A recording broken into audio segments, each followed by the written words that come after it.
بسم اللہ الرحمن الرحیم۔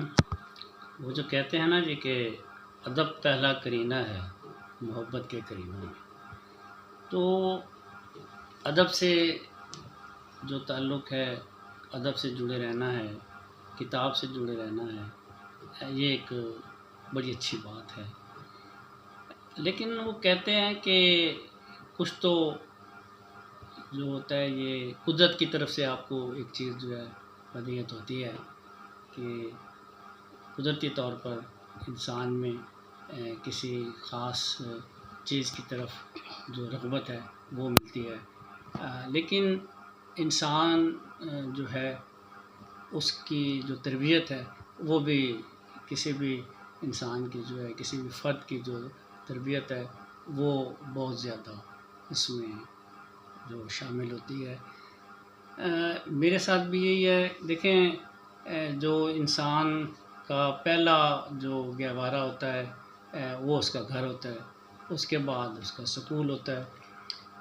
تو جب اسکول میں داخلہ ہوا اور ظاہر ہے کہ جب ہائی لیول پہ انسان جاتا ہے، میں یہاں پہ ملتان میں کینٹ بورڈ ہائی اسکول جو صدر میں ہے اس میں میٹرک کر رہا تھا، اور اس کا نام فیڈرل پبلک اسکول جو ہے۔ تو اس میں ہمارے اردو کے ایک ٹیچر تھے صدیق صاحب، تو ان کا بڑا اچھا ایک ذوق تھا۔ جب وہ میں پڑھاتے تھے اشعار جو ہے وہ سناتے تھے تو دل کو بڑے اچھے لگتے تھے، اور بزم ادب تھی اس زمانے میں۔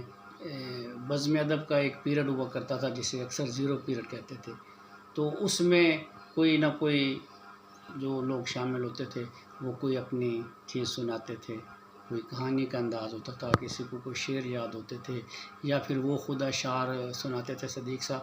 تو جو پہلا ایک رابطہ ہوا ادب سے وہ وہی تھا۔ گھر کی تربیت تو تھی ہی کہ والدین کا اس طرف رجحان، میرے بڑے بھائی ہیں ان کا اس طرف رجحان، تو پھر جیسے اسکول سے یہ ابتدا ہوئی۔ اسکول لائف جو ہے اس میں اتنا زیادہ اس طرف کیونکہ کم ہی انسان آتا ہے، پڑھائی کی طرف توجہ ہوتی ہے۔ میٹرک کے بعد جب میں کالج میں گیا، گورنمنٹ سول لائنس کالج میں، تو یہ وہ دور تھا کہ جس میں بہت اچھے اساتذہ جن کا شعر و ادب سے اور علم و ادب سے بڑا گہرا تعلق تھا وہ وہاں موجود تھے۔ اس میں جناب انور جمال وہاں پہ تھے، جناب تحسیر وجدان وہاں پہ تھے، جناب عبدالخالق عظمی وہاں پہ تھے، اور ڈاکٹر محمد امین وہاں پہ موجود تھے۔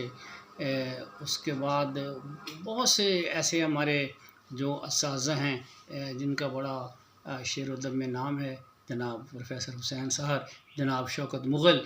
تو اس سے ہمیں پھر بڑا جو ہے نا ایک جس طرح انسان انسپائریشن لیتا ہے وہ اس میں ہوا، اور خوش قسمتی سے اس وقت وہاں پہ میگزین چلتا تھا جو اسٹوڈنٹس کا ہوتا تھا۔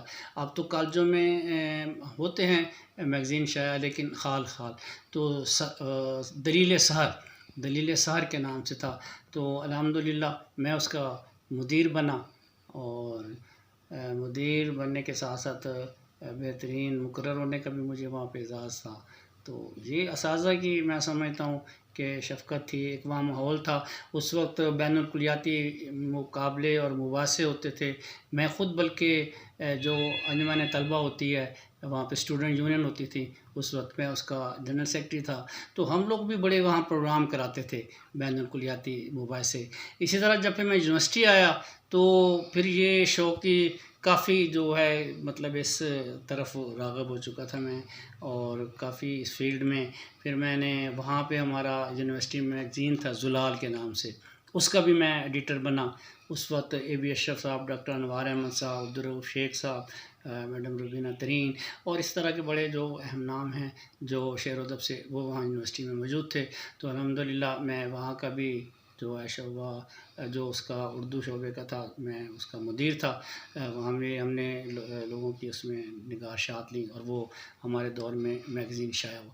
میں سمجھتا ہوں کہ اب یہ وہ چیزیں ہیں جو کرنی چاہیے۔ اچھا، پھر بچوں کا ادب جو ہے وہ آپ کو اس طرف لے کے آتا ہے، ادب کی طرف۔ کہانیاں ہمیں شوق ہوتا تھا، ہم امروز میں اپنی چیزیں بیچتے تھے، کہانیاں بیچتے تھے اور اس طرح کی چیزیں بیچتے تھے۔ پھر آفتاب اخبار کا بچوں کا صفحہ نکلا کرتا تھا، تو مجھے موقع ملا، میں آفتاب کا جو بچوں کا ایڈیشن تھا آفتاب اخبار کا، اس کا انچارج بنا۔ تو اس میں بہت سے ہمارے دوستوں کی، بلکہ آج کل کے جو ہمارے مسر ادیب ہیں، بہت سے ادب میں بڑے بڑے نام ہیں، وہ بھی اس وقت بچوں کی کہانیاں اس وقت مجھے بھیجتے تھے، بچوں کے آفتاب میں وہ چھپتی تھی۔ تو یہ سلسلہ پھر چھپا ادبی تنظیموں کا، پھر ادبی ماحول کا۔ تو لیکن وہ جو ابتدا ہے کہ اس طرف لے کے آئی ہمیں کتاب کی طرف، ادب کی طرف، وہ میں سمجھتا ہوں وہ بزم ادب ہی تھی۔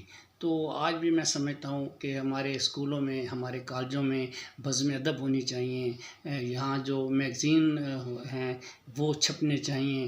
حالانکہ ہر کالج کے میگزین کے فنڈ ہوتے ہیں لیکن وہ چھپتے نہیں ہیں، وہ ضائع ہو جاتے ہیں۔ پھر لائبریریاں اس میں بہت اہم کردار ادا کر سکتی ہیں۔ کتاب سے جو ہے دلچسپی ہو، لوگ پڑھیں، لائبریریاں زیادہ سے زیادہ ہوں، کتابیں زیادہ سے زیادہ چھپیں، سستی کتابیں چھپیں، رسائل ہوں۔ تو جو آج ہمارے ایک ساتھی کمپینین کی جو جگہ موبائل نے لے لی ہے، وہ کتاب کو لینی چاہیے۔ پہلے بھی کتاب کو کہتے ہیں کہ تنہائی کا ساتھی ہے، اور کتاب ہمیشہ جو مہذب معاشرے ہیں ان کی اقدار کو جو ہے بڑھانے میں اور معاشروں میں انقلاب لانے کے لیے کتاب بہت اہمیت کی حامل ہے، اور کتاب سے آپ تبھی جڑیں گے جب آپ ادب سے جڑیں گے۔